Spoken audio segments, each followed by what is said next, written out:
ታዋቂው የኢትዮጵያ ኦርቶዶክስ ተዋሕዶ ቤተክርስቲያን መምህር ዘላለምና በርካታ የኢትዮጵያ ኦርቶዶክስ ተዋሕዶ ቤተክርስቲያን ካህናት ጨምሮም ቲክቶከሮች መታሰራቸው የሚታወቅ ነው። በርካቶችም በሶሻል ሚዲያ ፍትህ እየጠየቁ ይገኛሉ። የታሰሩበት ምክንያት መንግስት ባያሳውቅም በርካቶች በእነሱ ጉዳይ አዲስ መረጃዎች እያወጡ ይገኛሉ። የወጣውን መረጃ ማጋራችሁ ይሆናል። ሁላችሁም አብራችሁን ቆዩ። በሌላ መረጃችን ስናቀና ውድ የተከበራችሁ ተመልካቾቻችን ታዋቂዋ አርቲስት ማርያማዊት አባተ እጅግ አስገራሚ ተግባር ፈጽማለች። በርካቶችንም አስደስታለች።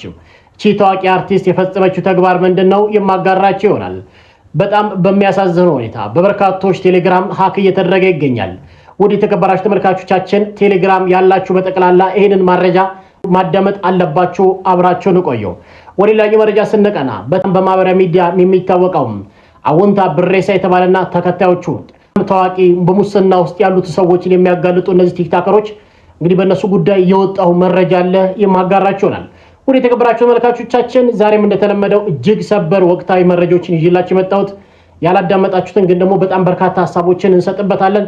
እስከ ፕሮግራማችን ፍጻሜ ድረስ አብራችሁን እንድትቆዩ ጋብዝኳችሁ። እስከ ፕሮግራማችን ፍጻሜ ድረስ አብሬያችሁ ቆይታ የማደርገው የምንጊዜም ወዳጃችሁ ሚኮነኝ። በሀገር ውስጥ በውጭ ሀገር የምትገኙ ውድ ተመልካቾቻችን አይከፈልበትም፣ ላይክ ማድረጋችሁን አትርሱ፣ ሰብስክራይብ አድርጉ። አብራችሁን ቆዩ። መልካም ቆይታ ይሁንላችሁ። መጀመሪያው መረጃችን ነው እንሸጋገረው። ውድ የተከበራችሁ ተመልካቾቻችን አርቲስት ማርያማዊት አባተ እጅግ የሚያስደስት ተግባር ፈጽማለች። እንግዲህ በቅርቡ በአርሰናል ዋንጫ መብላቱ ተከትሎ ቁማር ሄዳ 300 ሺህ ብር መብላቷ የሚታወቅ ነው። እሱን በተመለከተ አይደለም ዛሬ የምነግራችሁ ርዕስ። አርቲስት ማርያማዊት አባተ የፈጸመችውን ተግባር ላሰማችሁና ሁላችሁም ኮሜንት ላይ እስቲ እናመሰግናለን በሏት። እስቲ እውነቴን የምነግራችሁ ደህና ዋላችሁ። ሰው የብሩ መጨረሻ እያላችሁኝ ነበረ። የብሩ መጨረሻ ለሁለት ሲንግል ማምና ለአንድ የዩኒቨርሲቲ ተማሪ ዲያሊሲስ ለሚያደርጉ ለኩላሊት በሽተኞች 100 ሺህ ብር ተካፍለዋል።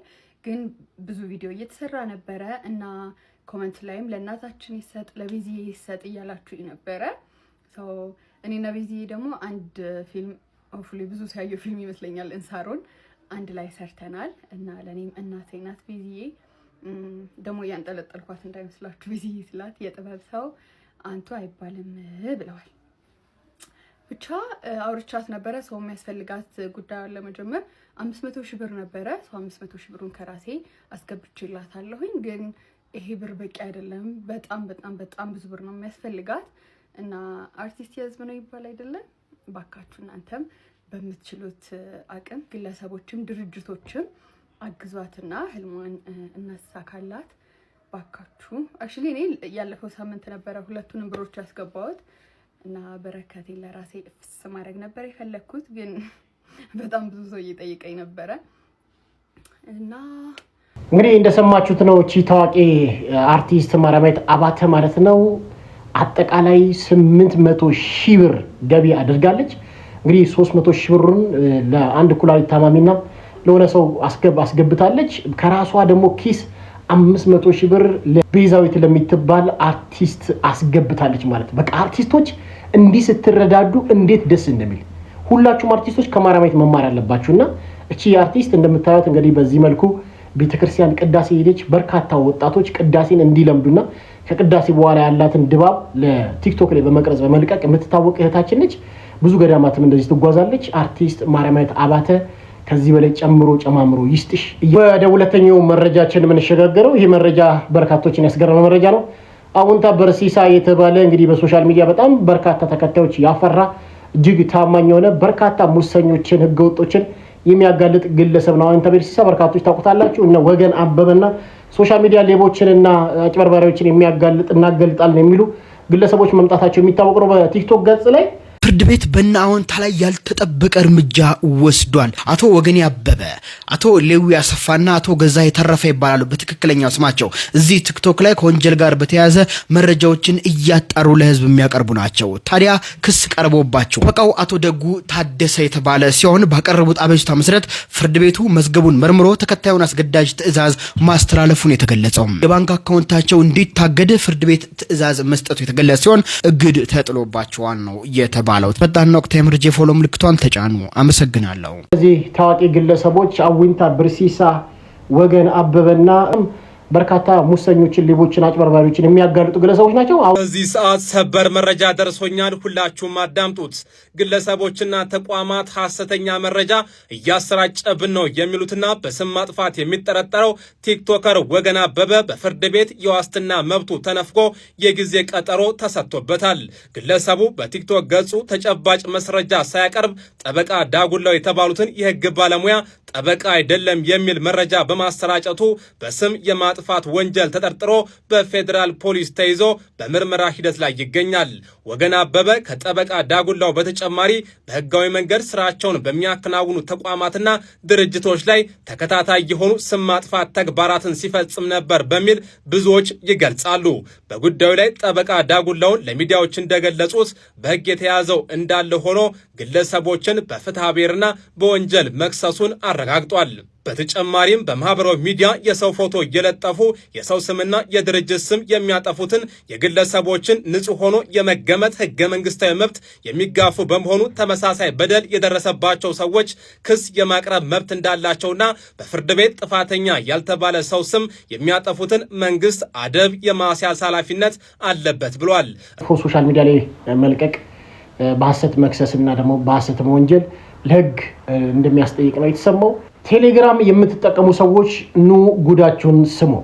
ቴሌግራም ሰሞኑን በጣም በርካታ ሰዎች ሀክ እየተደረጉ መሆናቸው ተሰምቷል። ሀክ የሚደረጉበት ትልቁ ምክንያት ምንድነው? ሚስጥሩን አንድ ወንድማችን አጋርቶናል። በጥንቃቄ አዳምጡ። ሰሞኑን እጅግ በሚያስጠላ ሁኔታ በተለይ ቴሌግራም ላይ እየተካሄደ ያለው ነገር እጅጉን በጣም የሚያስጠላ ነው። ቴሌግራም ተጠቃሚዎች በሙሉ ይህንን ጉዳይ ልታውቁት ይገባል። በምንም ተአምር የቅርብ ጓደኛ ከእህትህ ከወንድምህ እንዲሁም ደግሞ በጣም ከምታምኑት የሃይማኖት መምህርም ሆነ ከማንኛውም ሰው የሚደርሳችሁ መልእክቶች ሊኖሩ ይችላሉ። በጣም ደግሞ በሚያስጠላ ሊንኮች ጋር ተያይዘው የሚያስጠላ ምስሎች ጋር ተያይዘው። ስለዚህ ማንኛውም አሁን ላይ ቴሌግራም ስከፍቱ ሊንክ ያለው ምንም ነገር ፈጽሞ እንዳትጫኑ። እርግጠኛ ሆናችሁ አስፈላጊ ከሆነ ሊንኩን ኮፒ ያደርጋችሁ ቻት ጂፒቲ እና እንትን ላይ ገብታችሁ ቼክ ማድረግ ይኖርባችኋል። ከዛ ውጭ ግን ሊንኮችን እየከፈታችሁ እናንተ ማትፈልጉትን እጅግ አጸያፊ ምስሎች ሴቭ ላረጋችኋቸው ቁጥሮች በሙሉ አንድ አይደለም 2 3 እየደጋገመ የሚያስጠላ ምስል ጋር አያይዞ እየላከ ነው። ብዙ ልጆች በዚህ ሁኔታ ላይ ተጎድተዋል። በዙ አጋጣሚ እንግዲህ የሆነ ሰው ሲልክላችሁ ይሄ ሰው ምን ሆኖ ነው ምናምን ብላችሁ ያንን ሰው እንዳትታዘቡትም ጭምር ነው መልእክቴን የማደርሰው። ሁላችሁም ይህን ቪዲዮ ላይክ፣ ሼር፣ ሪፖስት ማድረጋችሁን አትርሱ።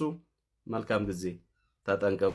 እንግዲህ ይሄ በእኔም የደረሰ ጉዳይ ነው። በጣም በማከብረው ሰው የቴሌግራም ሊንክ ተልኮልኝ ነበር። ስለማቅን ያልከፈትኩትና ጥንቃቄ አድርጉ። ቴሌግራም ጉድ እያመጣ ነው እና ለዛውም በቅርብ ሰዎች የሚላኩ ቴክስቶችን፣ በጓደኞቻችሁ በእናት በአባቱ የሚላኩ ቴክስቶችን አትክፈቱ። ሙሉ መረጃችሁን ይወስዳሉ። በጣም ብዙ ነገር ነው ጉድ የምትሆኑትና ቴሌግራም ሊንኮችን አትክፈቱ ለማለት ነው። በታክሲ ሹፌሮችና ታክሲ ተጠቃሚዎች ይህን ቪዲዮ ሁላችሁ ተመልከቱ። በተለይ ኢትዮጵያ ውስጥ ያሉት በእነሱ ጉዳይ አዲስ ህግ ወጥቷል። ሊታገዱ መሆናቸው ተሰምቷል። ምንድነው ሚስጥሩ? እስቲ አዳምጠን እንምጣ። በዚህ ሰዓት በታክሲ ጭማሪ ለተማረራችሁ ሰዎች አዲስ መረጃ ተሰምቷል። አልሰማንም ብላችሁ የታክሲ ሹፌሮች እንዳትታገዱ። ከታሪፍ በላይ የሚያስከፍሉ የታክሲ አሽከርካሪዎች ከስራ ሊታገዱ መሆኑ ተሰምቷል። በአዲስ አበባ ከተማ በሚንቀሳቀሱ የታክሲ አሽከርካሪዎችና ተሳፋሪዎች ላይ አዲስና ጥብቅ መመሪያ መውጣቱ የከተማው ትራንስፖርት ቢሮ አስታውቋል።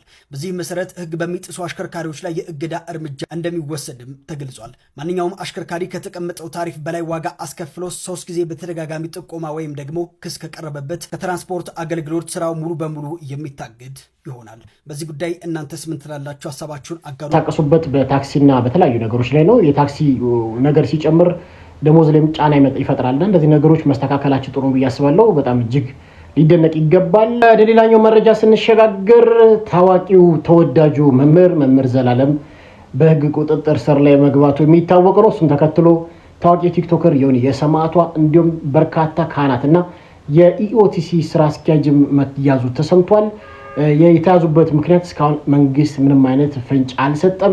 ይህን ተመልክቶ እነሱ መያዝ የለባቸው ምን አጥፍተው ነው አንገደልም ማለታቸው ምንድነው ሊያሳስራቸው የሚችለው? በጣም በርካታ አራጆችና ገዳዮች ባሉባት በዚች አገር ላይ መንግስት እንደዚህ አይነት ግለሰቦችን ማሰሩ ምንድነው ጥቅሙ የሚል በርካታ ሰዎች ወጥተዋል። እስቲ እፎይ የተናገረውን ሐሳብ ወደ እናንተ አመጣለሁ። እጅግ አንገብጋቢና አስፈላጊ ቪዲዮ ነው። ፍትህን የጠየቁ ኦርቶዶክሳውያን ወጣቶች እየታሰሩ ነው። ከምንም በላይ ግን ገዳዮች በይፋ እንደዚህ እንገላችኋለን፣ እናርዳችኋለን እያሉ ነው። ዋናው ነገር የት አካባቢ ሊያርዱ ኦርቶዶክሳውያንን እንዳሰቡ ካራጆች አንደበት እንስማው። ብዙ እጀረ ብዙ ምጨፈጨፋቸው ካፊሮች ስላሉ ለነዛ እንደ ይደክመኝ ትሬኒንግ ነው። ለነዛ ትሬኒንግ ስለሚወጣ ነው። ይመቻችሁ። ያው እስከማልደቱ ድረስ ተዘጋጁ። ሰሞኑን ወሎ ላይ የሆነ ነገር ታያላችሁ። እነዚህ ወካሪዎች እናስተዳርጋቸዋለን። ገና እኛ ባፈሙዘ አንድ ሙስሊም 2000 ኦርቶዶክስ ካልገደለ ሙስሊምነቱን አናረጋግጥለትም። ካሁን በኋላ አንድ ሙስሊም 2000 ኦርቶዶክስ ማረድ ያለበት ይሄ መስፈርታችን ነው። ከዛ በላይ ያረደና ከዛ በላይ የገደለ ግን እንሸልመዋለን። ስሙን በወርቅ መዝገብ እንመዘግበዋለን። 61 ሰዎች አላችሁ። አሁን የስፖርት ሰዓቴ ነው። ማታ 2 ሰዓት ላይ እንገናኝ፣ በስፋት እንወያያለን።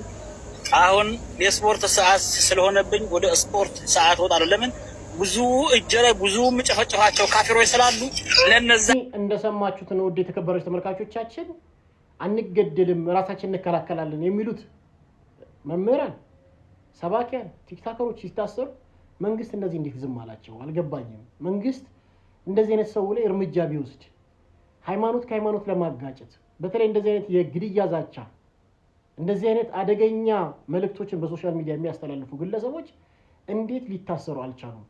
በዚህ አጋጣሚ ላይ ተመልከት። አንድ ሙስሊም 2000 ኦርቶዶክስ መግደል አለበት እያለ ሙስሊምና ኦርቶዶክስን የሚያገናኝ በጣም የጥላቻ ንግግሮችን የሚናገር ግለሰብ በሰላም እየተንቀሳቀሰ ይገኛል። ደግሞ አንገደልም ፍትህ እዛ አካባቢ ለተገደሉት ለአርሲ ሰዎች የሚሉት ደግሞ የሚታሰሩበት ምክንያት ምንም ሊገባኝ አልቻለም። እና ሁላችንም ለታሰሩት ለእህት ለወንድሞቻችን ለመምህሮቻችን ድምፅ ልንሆን ይገባል። መንግስትም እንደዚህ አይነት ሀገር ከሀገር ዘር ከዘር ሃይማኖት ከሃይማኖት የሚያጋጩ ግለሰቦችን ለፍትህ ቢያቀርብልን ብዬ በፍቅርና በአክብሮት እጠይቃለሁ ማለት ነው። አሁንም ፍትህ በአርሲ ለሚገደሉት ኦርቶዶክሳውያን፣ ፍትህ ያለ ምክንያት ለታሰሩት ካህናት፣ ያለ ምክንያት ለታሰሩት ቲክቶከሮች እና ሰባኪያን ቤተሰቦቻችን ሁላችሁም ፍትህ እያላችሁ ጠይቁ። እቺ መልእክት ሁላችሁም አዳምጡልኝ። ሁላችሁም የአባታችን መልእክት ነች። እቺ አዳምጡልኝ። ማን ይፍረድ? ማን ይፍረድ? መልስ ስጠን።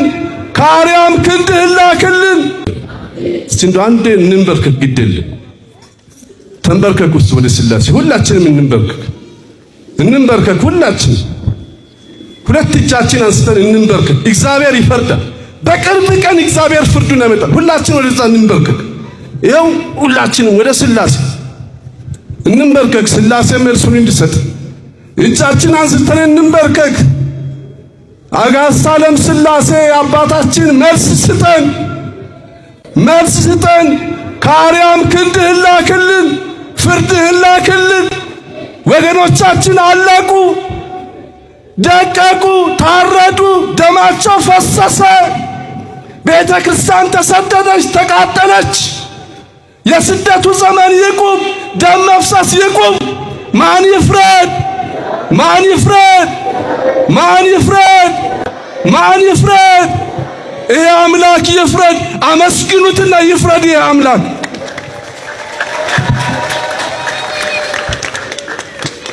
እንግዲህ አባቶቻችን በዚህ መልኩ እግዚአብሔር አምላካችን ሆይ ከመሰደድ ከመታረድ ከመገደል አውጣን እያሉ እየጠየቁ ነው የሚገኙት። እንግዲህ መልስ የሚሰጠን ሰማይና ምድር የፈጠረ አምላክ ስላሴ መልስ ይስጠን። ፍትህ የምናገኘው ከላይ ነው። እንግዲህ እግዚአብሔር አምላክ ደጉን ጊዜ ያምጣልን ብለን ፕሮግራማችንን እንጨርሳለን። ለነበረን ጊዜ ቆይታ እጅግ አድርጌ አመሰገንኩኝ። ሙሉ ለተመለከታችሁ ሰብስክራይብ ላደረጋችሁ በጠቅላላ እጅግ የከበረ ሰላምታዬን አቀረብኩላችሁ። እስከ አብራችሁኝ ለቆያችሁ አመሰግናለሁ። እስካሁን ድረስ አብራችሁ የቆየሁት የምን ጊዜ ወዳጃችሁ ሚኮ ነኝ። መልካም ቆይታ ይሆንላችሁ።